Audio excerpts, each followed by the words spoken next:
In his book entitled Fearless, Max Lucado writes these words: "What is your worst fear?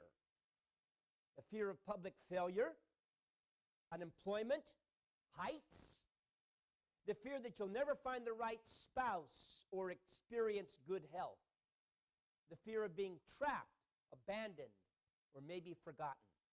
Well, these are real fears born out of legitimate concerns, but left unchecked, they metastasize into obsessions. See, that's what happens with the fear. I was hearing just recently, this past week, that during the First World War, there was an obsession in this country. People were absolutely terrified of anyone who spoke the German language. They would not teach German in schools, and they prohibited people from listening to Beethoven because he was a German composer. Isn't that a bit too much? That's exactly what happens with our fears. They metastasize into obsessions. He writes, the step between prudence and paranoia is short and it's steep. Prudence wears a seatbelt. Paranoia avoids automobiles.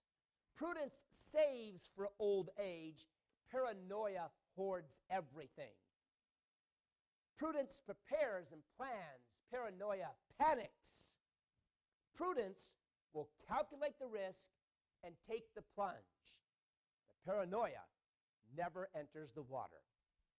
The words plunge and water come to mind, he writes, as I'm writing this chapter while sitting on the edge of a hotel swimming pool.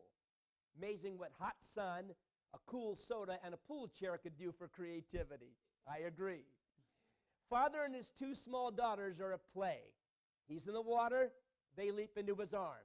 Let me restate that. One jumps, the other ponders. The dry one gleefully watches her sister leap. She dances up and down as the other splashes in the water.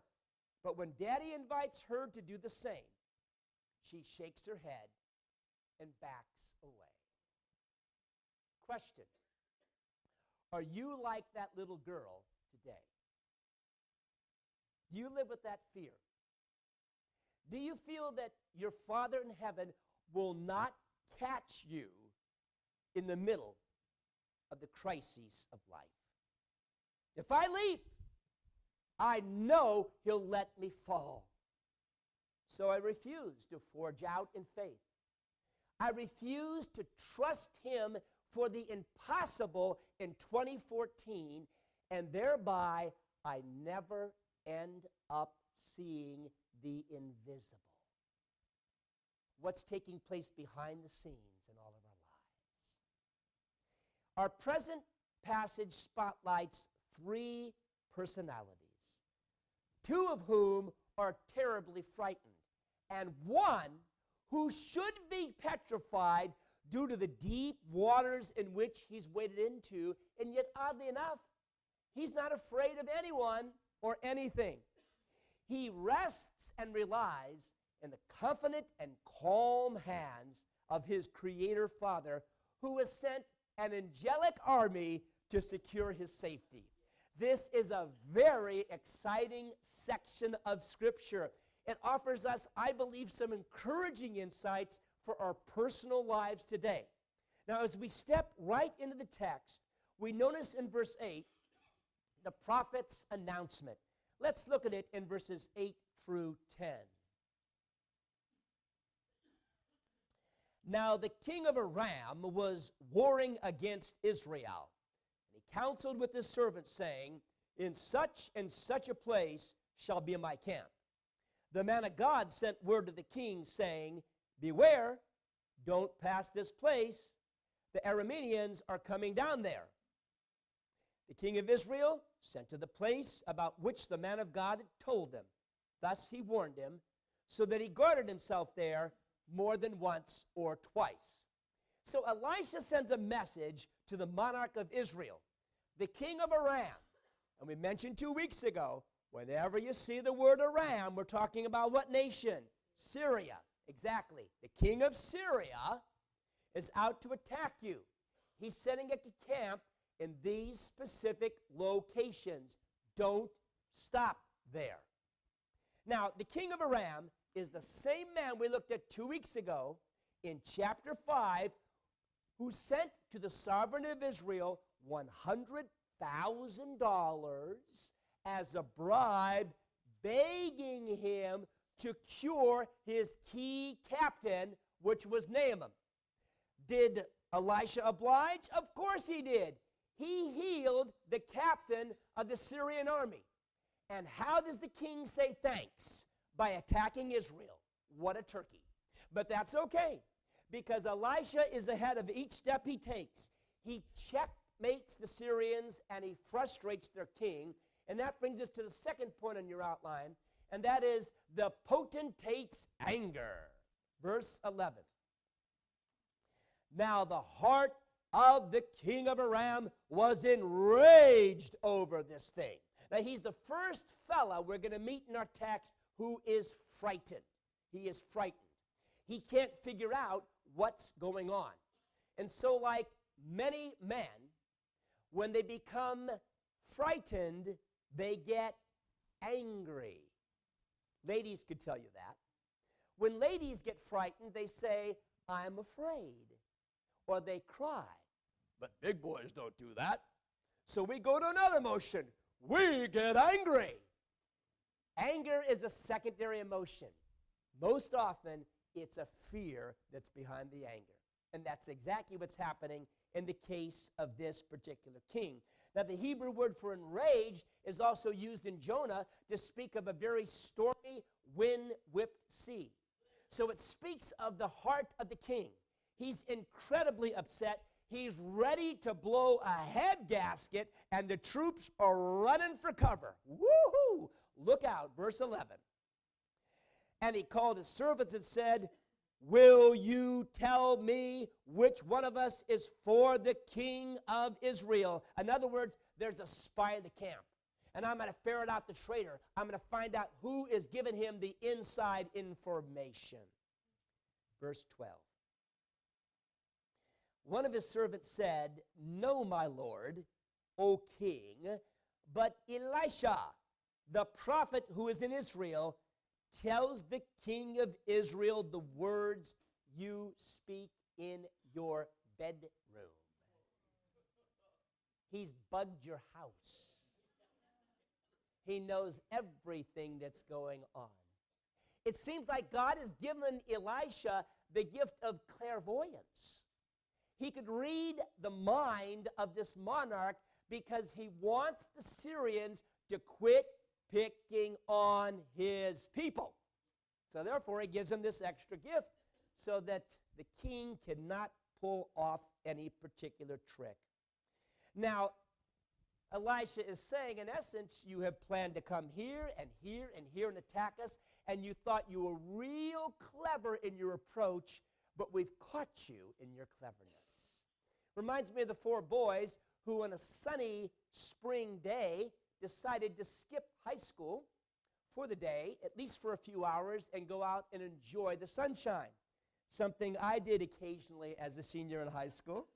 I'd show up to second period. Someone would say, Rick, look, the wind's offshore. There's good waves. I said, what are we waiting for? Let's go. We'd go home, get the boards, come back in fifth period, and every time we'd get caught. Well, these boys got caught as well. They took off for about 3 periods, and they came back and they met their second period teacher. Ooh, they were afraid. They said, where are you boys at second period? They said, we had a flat tire. And she didn't debate it. They felt, this is great. She said, that's all right, I understand. But we did have a test in second period today. And so I want you guys, if you could come in and just sit around, keep your desks apart from each other for about 10 feet. And I want each of you to ask or answer just one question that I'm going to propose to you on the test. Which tire was flat? Gotcha! And so Elisha, in the same way, catches the king in his craftiness. He can't get away with anything, but he figures, if it's the man of God, I'm going to fry that fella. Verse 13. Go and see where he is, that I may send and take him. It was told him, behold, he's staying in Dothan. Now, Dothan is the same town we looked at months ago in Genesis 37:17. It's 12 miles north of Samaria, and it's the town where Joseph's brothers had sold him to the men who were traveling en route in that caravan to Egypt. Dothan means the place of two wells because they were once present in that town. Verse 14. He sent horses, he sent chariots, and a great army. This is for one man, Elijah. And they came by night and surrounded the city. Now, this will incite the fear of our second fellow, and that's the third point on your outline today. The personal servant's anxiety. Look at verse 15. Now, when the attendant of the man of God, it's Elisha's personal servant, had risen early and gone out, behold, an army with horses and chariots was encircling the city. And the servant said, Alas, my master, what shall we do? He's terrified, and rightly so. He's thinking his life is going to soon be snuffed out. But I love Elisha's response. Check out verse 16. And so he answered, Do not fear, for those who are with us are more than those who are with them. That's a great statement. You know, in Israel history, Sennacherib, king of Assyria, was seeking to put a siege around Judah, around Jerusalem. And Hezekiah called all the leaders of the nation, and let's read what he related to them. As you leave 2 Kings and go with me now to 2 Chronicles, it's easy to find. 2 Kings, 1 Chronicles, and then 2 Chronicles. Turn to 2 Chronicles in your Bible, chapter 32. 2 Chronicles 32. Let's read what Hezekiah tells the leaders of the land.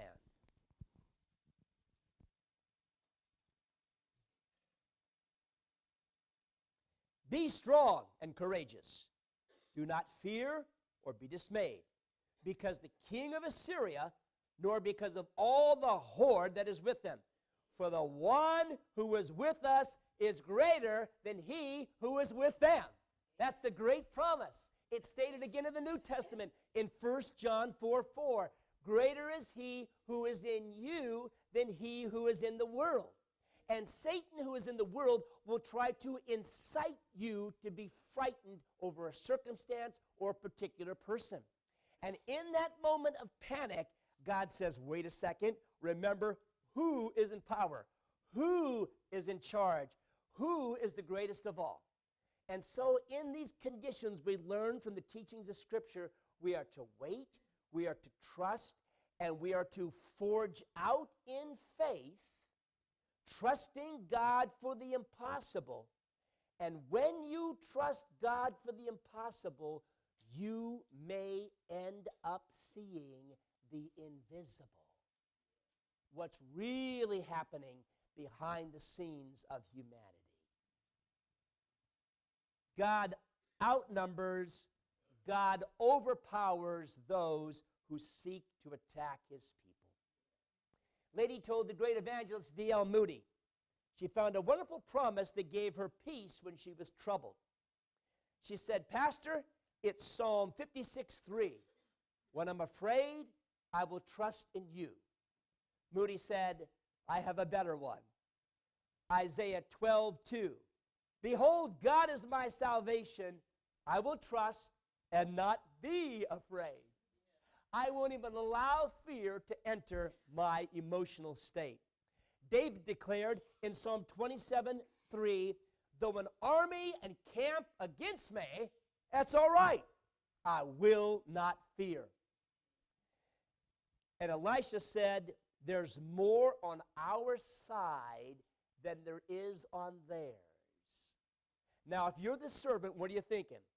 I'm not too great in math, but I count 2 here, and there's 20,000. I see a disparagement between those numbers. Let's see what happens in verse 17. Elisha prayed and said, O Lord, open his eyes that he may see. Open his eyes that he may see. We sung today what? Open the eyes of my heart, Lord. Not the eyes of your head, but the eyes of your heart. This is a great prayer for you to offer in 2014. Lord, open the eyes of my heart. I'm frightened. I'm concerned. I'm disturbed. I know that you're out there. I know that you care, but I need my eyes to see it. St. Exupery put it this way: it is only with the heart that a person can see rightly. What is essential is invisible to the eyes. I like that. We need to see beyond the reality that we experience, beyond the obvious. And to see beyond the obvious, it means that we have to change our perspective in life. Fraser of Lucyland in northern Burma was translating the scriptures into the Lucy language. And then after he translated all the scriptures and created the New Testament, he taught one particular man how to read and said, I want you to teach other key leaders around you how to read. Fraser left for a year and came back. Now, when he returned, he found the 3 students and the teacher seated around the table. There was one on the left, one on the right, and one on the opposite side of the teacher looking at the scriptures. Now, when the students read the Bible, they left it exactly where it was. The man on the left read it sideways. The man on the right read it sideways. And the man opposite the teacher read it upside down. They had always occupied those seats, so from their perspective, they thought that's how the language was written. Isn't that strange? It's easy for you and I to get comfortable in our cockeyed position and perspective of life. It's easy to assume this is the way my parents did it. This is the way my brother and sister do it. This is the way I've been trained to look at life. And how is that? Negatively, with fear and concern and a pessimistic attitude. There is no way I could tithe to Orange Coast Community Church and pay my bills at the same time. I can't trust God for the impossible, and God says you'll never see the invisible. You will never see my money flowing into your life because you won't flow it into my church. I can't share my faith with an unbeliever. I know he won't buy it. I know she won't believe it, and you'll never see the invisible. You will never have the joy of personally leading a person to Christ, knowing that they're walking out of darkness into life, and you're going to see them in heaven forever. There's a rupture in this relationship. That's the way it happened.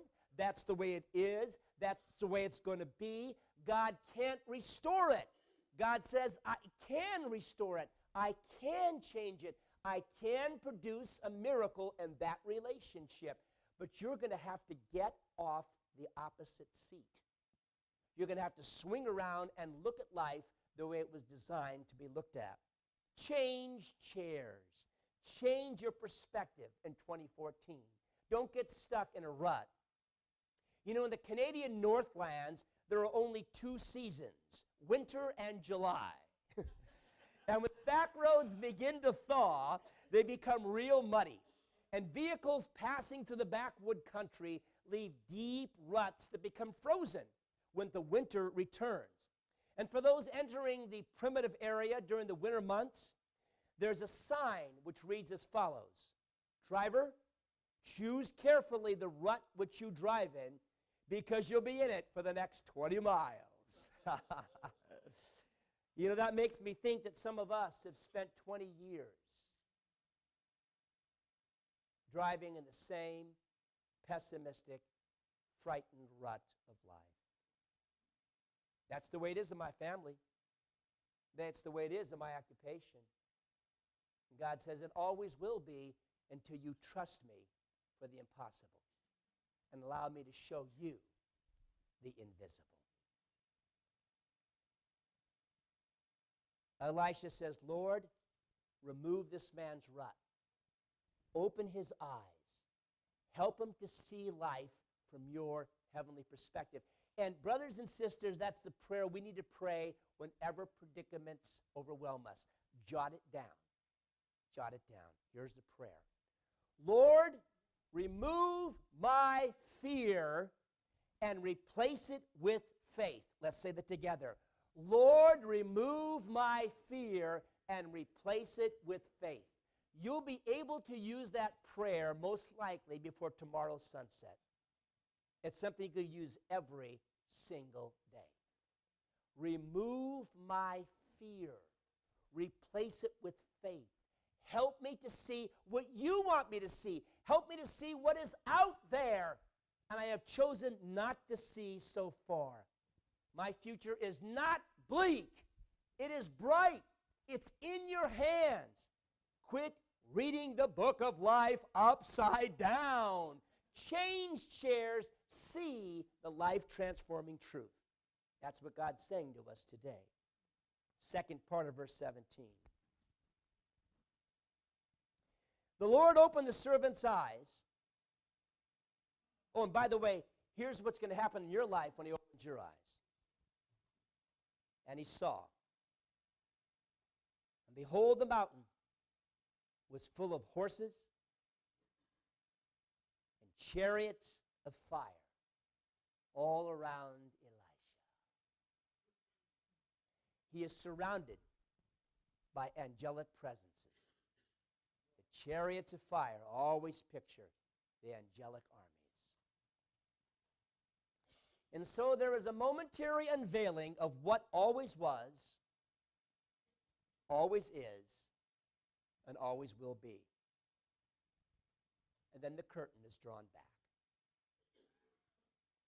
The Bible says in Psalm 34:7, the angel of the Lord encamps around those who fear him, and he rescues them from their difficulty. And in Psalm 91:11, we read, he will give his angels charge concerning you to guard you in all your ways. You say, Pastor, I have a guardian angel. The Bible says you do. No, you have guardian angels. That's how important and precious you are in God's eyes. There's not one angel assigned to you. In my growing up years, I broke my 2 arms 4 times. They needed more than one angel. I had all kinds of angels that watched over me. And the fact is, there's a series of angels that are sent to take care of you, to make sure that everything's going to be okay. The psalmist declared it. Elisha and his servant saw it, and so do some people today who trust God for the impossible. Like the missionary John G. Patton. He was in the Hebrides Islands leading people to Christ along with his wife. They were living in just a basic hut.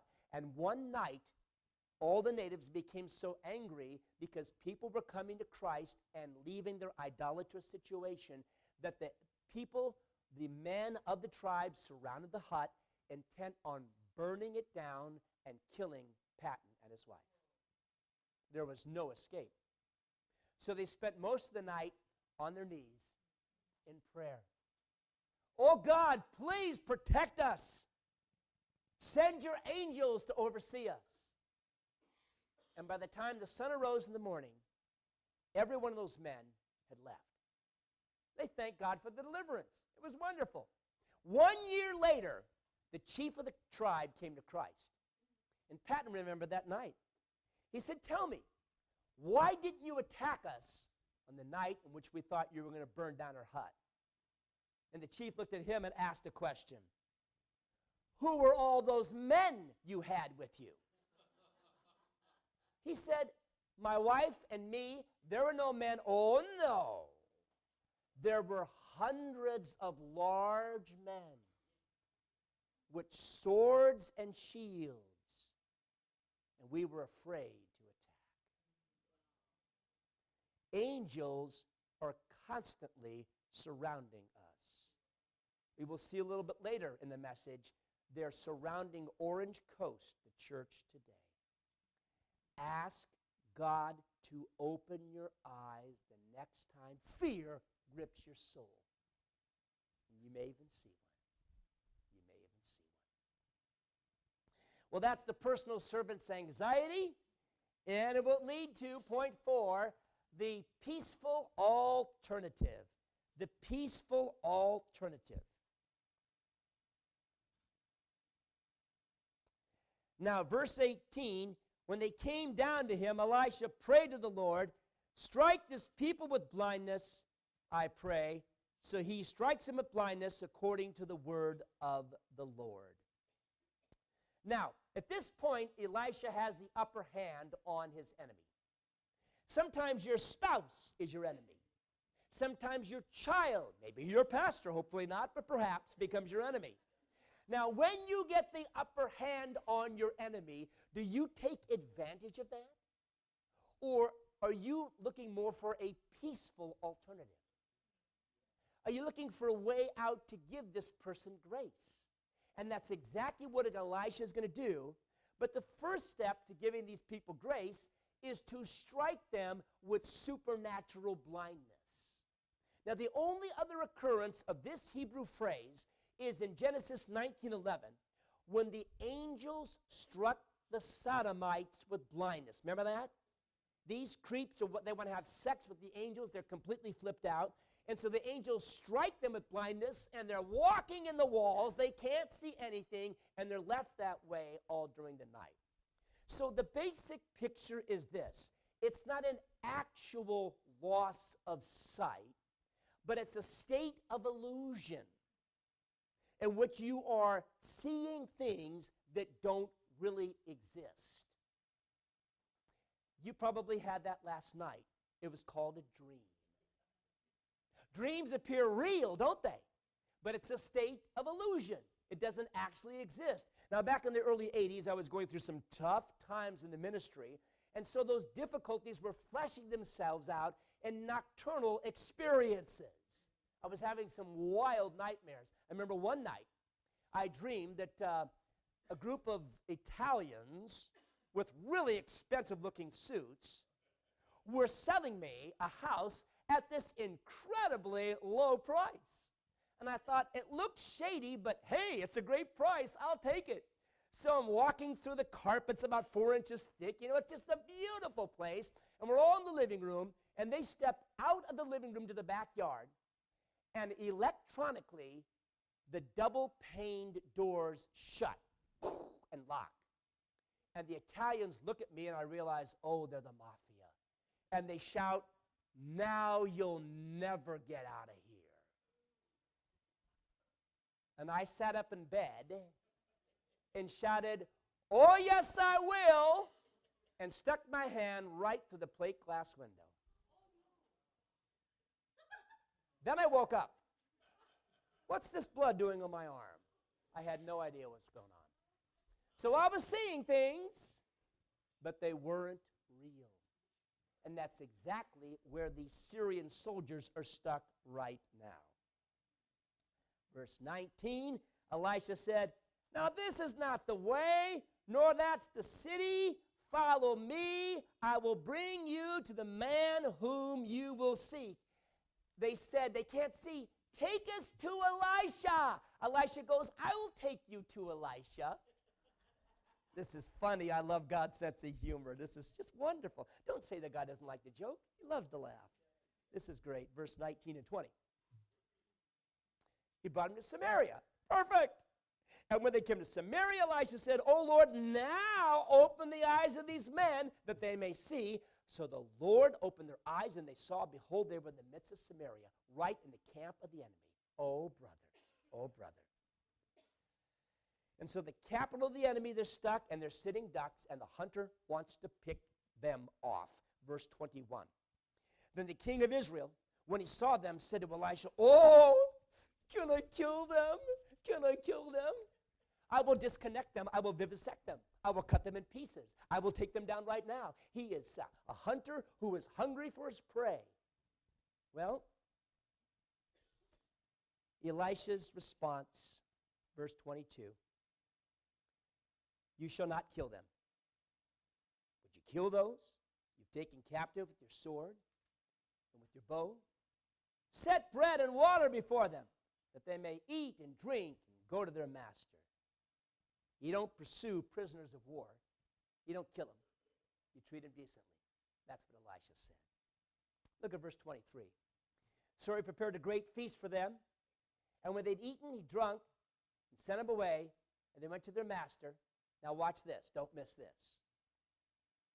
And the marauding bands of the Arameans did not come again to the land of Israel. Isn't that something? Killed them with kindness, exactly. They never attacked Israel again. You know why? They were overwhelmed not once, but twice by grace. Now, there's a lesson there for us, you see. The first time is when the man sends $100,000 to Elisha, goes, I don't want your money, I will heal Naaman, sends him home. That's a great act of grace. You think that'd be enough? It wasn't the attack. So he gives him a second act of grace. The person who has hurt you, you've reached out and you've given them grace. And they've attacked again. God says, more grace. You know why? Because he's constantly given you grace when you act like a dodo bird. He's constantly offering you kindness. And for some people, it just may take a little bit longer because they're kind of thick-headed. The Syrians are hit once with grace, they recoil and attack, they hit second time with grace, and guess what? That's it. We're done going after Israel. That's the lesson for your life and mine. The person you don't like, the person that disturbs you, the person that has hurt you, you've offered them grace. When God brings up a second opportunity, a chance for you to take advantage because you have the upper hand, the Spirit of God will whisper, grace. Grace. That leads us to a couple of indelible insights that just jump out of this passage. This grace killed the conflict. This grace opened the opportunity for Elisha's servant to get a glimpse of glory. It is wonderful and outstanding, and that's what we need whenever our times are real tough. And so we come to the indelible insights. Number one, which is obvious from the text. Say it with me. Angels may be sent by the Almighty to ensure your safety. Oh, let's change it. Angels will be sent by the Almighty to ensure your safety. They will be sent by the Almighty to ensure your safety. You know, the Bible speaks of angels on 273 different occasions. You'll find them 108 times in the Old Testament and 165 times in the New. Why are they here? They're here for you. Listen to Hebrews 1:14. Angels are called by God in His Word ministering spirits sent to render service for the sake of those who are inheriting salvation. So, to put it mildly, they are here to serve you. They're here to take care of you. They're here to meet your needs. That's why God designed them. Lot was protected by angels, was he not? He thought he was going to be destroyed that fateful night. Angels protected him, got him out of the city, and destroyed the Sodomites who were out for his hide. We know in Genesis 19 that happened, and we know in Genesis 28, Jacob was all afraid, first time away from Mama. And so God sends an angel in a dream to protect him and reassure him, it's okay, Jakey, you're going to get there, it's going to be just fine. So in those moments of fear, God will send the angel.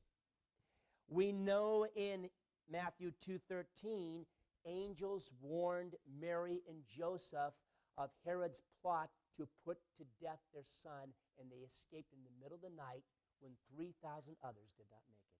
So an angel protect them because he wanted him to die at a different time for our sins. Acts 12:5. Peter was in prison, middle of the night, supposed to die the next day. An angel said, what are you doing sleeping? Get up, put your shoes on, we're going. Paul was stuck in a stormy sea. They hadn't eaten, they hadn't drank, they hadn't seen the sun for 4 days. And they were terrified. And guess who came? An angel. It's going to be okay, Paul. And then that verse I told you about a few moments ago, you could jot it down. It's Hebrews 13, or actually Hebrews 12:22. Hebrews 12:22 tells us angels encompass God's church. Angels are surrounding Orange Coast this morning, watching everything that's going on. And 1 Peter chapter 1 and verse 12 says they're amazed at the miracles he's doing in your heart right now as you're listening to the Word of God and saying, I'm going to change this in my life. They're watching all of it. And Hebrews 13:2, most fun of all, says, keep your eyes open, because some people, without knowing it, entertain angels unaware. Isn't that great? 19-year-old Charlotte was a student at Pacific Union College some years ago. It was in Angwin, and Angwin's a little town about 75 miles north of San Francisco. Charlotte had a part-time job as a bookkeeper, and she used that to help her with the expenses for school. And so she traveled by bus to her job and back to school where she lived. Now, one night returning to Angwin, she was tired and careless, and Charlotte got on the wrong bus. It was too late to get off. By the time she realized what had happened, the bus had slipped into that busy and huge terminal in San Francisco. Charlotte was worried. She's by herself. It's late at night. She's not where she's supposed to be. All she could see are strange people surrounding her. One drunk began pursuing her, and she didn't know what to do. So she started walking faster and faster and looking for some help. There was not a single policeman in sight, and the information booth bore the encouraging sign, closed for the night. Now what am I going to do? Fear gripped her soul. And that's when she remembered the college's dean of women had given them a verse to memorize in Psalm 34. The angel of the Lord encamps around those who fear him and protects them. She ran into the ladies' restroom, locked the door, got on her knees, and began to pray. Oh, God, I'm terrified. I don't know how I'm ever going to make it back to Angwin. Protect me, Lord. Send your angels to watch over me according to the promise of your word. In Jesus' name, amen. She got up, unlocked the bathroom door, walked into the lobby, and the first thing she saw was a man carrying a large Bible. She thought, that's great. Bet he's a Christian. He's probably one of the students up there at the college. So she followed him. But he walked real fast, so she had to trudge behind him. He led her through several long corridors, took an underpass to another part of the terminal, hurried up a flight of stairs, and led her to a dimly lit concourse at a remote loading platform. She could have never followed this course before without someone to lead her all the way. She had no idea how to get back to Angwin. Then all of a sudden, she opened her eyes, and there it was, the bus with letters brandished on the side, Angwin. And it was the last bus leaving that night. She was so excited. Still close behind him, she's following the man as he walks onto the bus. Now, there's only one seat left in the bus, and he pauses as if to talk to the bus driver, and Charlotte walks past him and sinks into the seat, saying, thank you, Lord, for this momentous occasion. No one in the bus seemed to pay attention to the man. He stepped off the bus and began to walk, and Charlotte watched him take 10 steps and vanish into thin air. Angels are watching over you, and you can't see it because your eyes are stuck on fear and what you think is reality. Open the eyes of my heart, Lord. Help me to see the unseen. That'll lift your faith, won't it? Angels may be sent by the Almighty to ensure your safety. That's the fun lesson.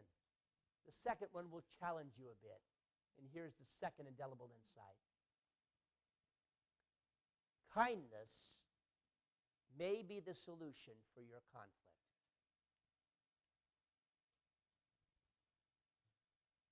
You thought it was to talk louder, give more evidence in that argument you had with your spouse this past week. Did that work for you? Never does. Never does. Kindness is the solution. Elisha was possessed or presented with a temptation. Here's your chance to get these guys. They've been attacking you. They've been setting up different, stations to come at you. Retaliate. Take them down. You got them blind.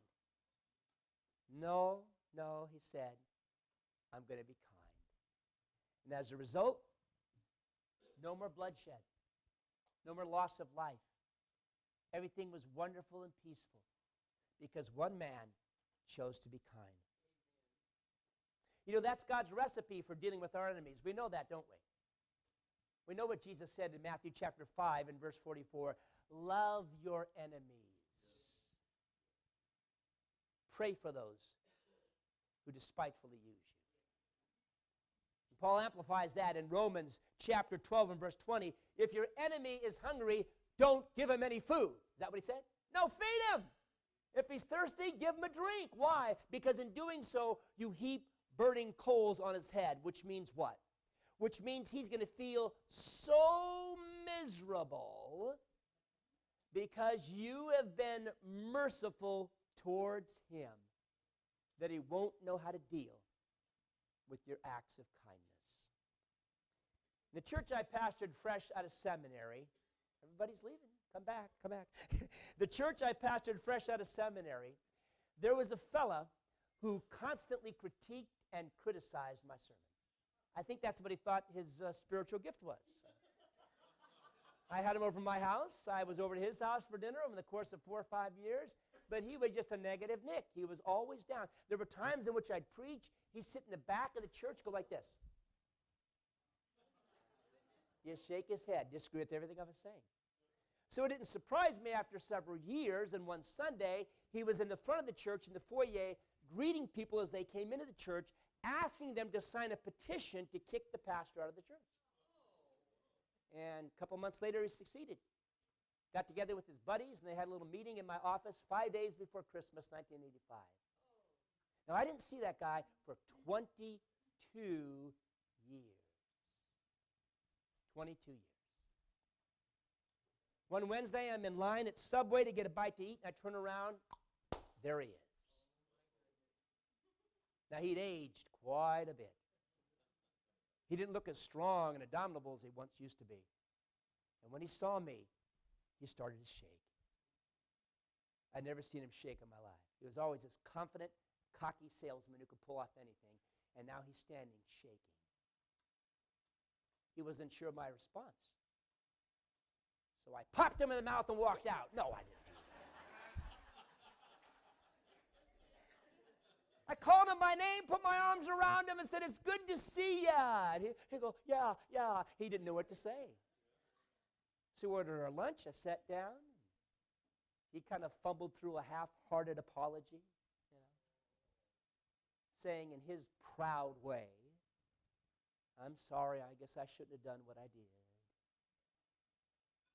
And I walked out of Subway that day with a big smile on my face. Because kindness created a truce. Let's bow together.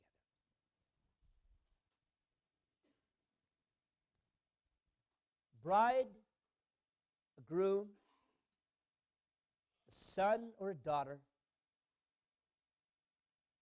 a mother or a father, or a member of God's family at some point will cause you pain. Ooh, you'll be tempted to retaliate. Spirit of God will whisper, "Don't attack.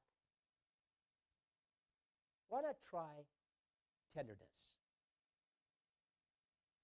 And you'll be amazed at how wonderful it works.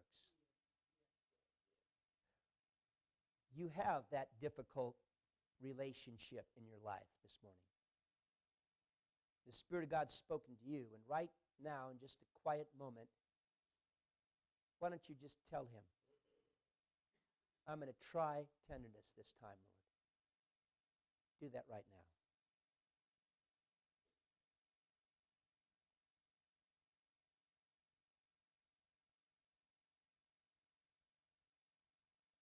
Romans 5:10 tells us that when we were enemies of God, he didn't attack us. He reconciled us through the death of his beloved Son. He did not retaliate. He sent a Redeemer to remove all your sin, to give you the gift of righteousness, and offer you a relationship with him. And as an added bonus, a home in heaven. Isn't that the best offer anyone's ever given you? But you must offer yourself fully to him today. He's more than willing to come through for you and to provide you with the hope you need. But you must first give your life to Christ. You've never done that. But seated here today, the Spirit of God has spoken to your heart. And you're saying, Pastor, I want to become a Christian. I want to step into 2014 a changed man, a changed woman. I want you to do something marvelous in my life. So I'm giving that life to you right now. Well, if that's your heart's desire, would you take your right hand and lift it good and high? And if you do so, I'll pray with you right now for you to make that decision for Christ.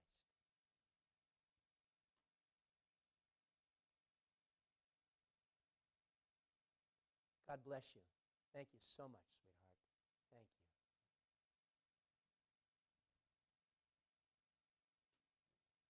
You could pray quietly with me as I pray audibly this prayer.